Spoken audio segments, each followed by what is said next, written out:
not a scientist. In fact, I'm not a conventional academic, so this isn't a conventional academic poster.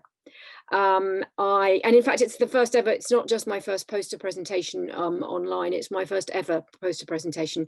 We don't do this a lot in history departments.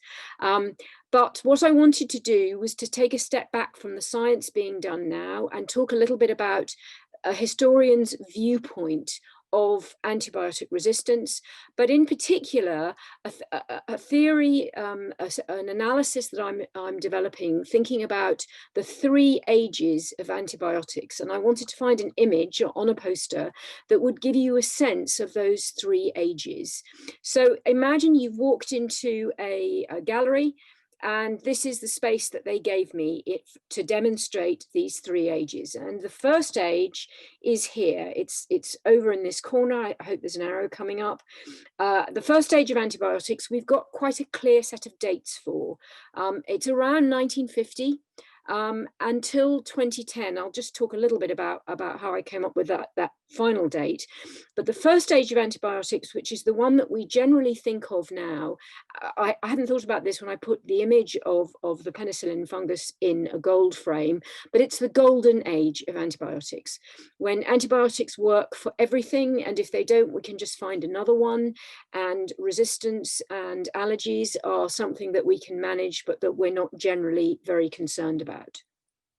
Even though we had a good sense that resistance and allergies were going to present a challenge in antibiotics, the magic of the first age, the extraordinary developments, particularly here in the UK, when you look at the history of the National Health Service, it's very closely linked to the history of antibiotics. We are able to deliver a National Health Service partly because we are able to deliver antibiotic therapies in a very large amount, and they work extraordinarily well.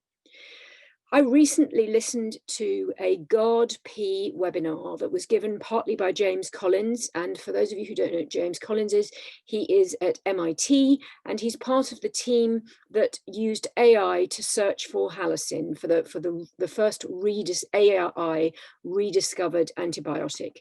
And James Collins said he thinks that the second age, he didn't call it the second age, but I'm going to slightly assume that that's what he meant, that the second age of antibiotics began in 2010, because that's the point at which people start to really worry about antibiotics, where you start to see a coalescence around the idea that antibiotics might be we might be wearing them out. And there starts to be not very much, but at least some effort to find out how we're going to deal with the growing threat of antibiotic resistance. So the first age is 1950 to 2010, and I'm very happy for people to argue with me over that. But as a historian, it's always helpful to have dates. As I hope you remember from the last time you had a history lesson, everybody remembers certain dates. First age of antibiotics, 1950 to 2010. And this means that right now we are in the second age of antibiotics. The first age, if the first age is the golden age, the second age of antibiotics, beginning in 2010, is the age of uncertainty. And so I've captioned the work for this second age with a question mark. We don't know when the second age is going to begin. But increasingly, and through departments like IMSI, we're seeing an absolutely extraordinary range of work to try and deal with the challenge that is posed to us by antibiotic resistance. And I'm not going to go through all these images. What I really wanted to do was plant the seed in your mind that there's a great deal of work being done to deal with antibiotic resistance in the second age, and it's multidisciplinary. And those of you who are watching from IMSI, I hope will recognize there are 2 references to the recent Smart Surfaces paper. So you've got shark skins and cichlid wings. So that's an IMSI head up. But there are very many other things, all of which are contributing really importantly to our understanding of antibiotic resistance, and even more importantly, to the process that I think is absolutely fundamental to the lengthening of the second age.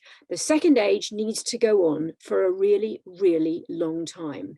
We need to be able to use antibiotics for a really long time, and partly because, and primarily because, and if we come to the last frame, the empty black frame, we have no idea what the third age of antibiotics is going to be. is it going to be a post-antibiotic age where they're no longer available to us, where we are, as many researchers think, going to be back to a time where even the slightest injury can be life-threatening? Are we going to be back to a pre-first age? Is the third age where there are no more antibiotics and nothing has replaced them? The work we do in the second age will determine the answer to that question, because there are options beyond antibiotics. There are a range of therapies that people are looking into. I think probably phage therapies and antibody therapies are two of the most famous, or two of the most well-known, but they are a very, very long way off from being applied, even in a preclinical setting. So the third age is unknown. The date of when it begins is unknown, and we are making the third age right now. So it's important to remember that the work you're doing is part of the second age, and hopefully what it does is secure the third age. And when I have a date for the third age, I'll come back and I'll amend my poster. But in the meantime, let's make the the second age as long as we can, so that the third age is no longer unknown. Thank you very much indeed.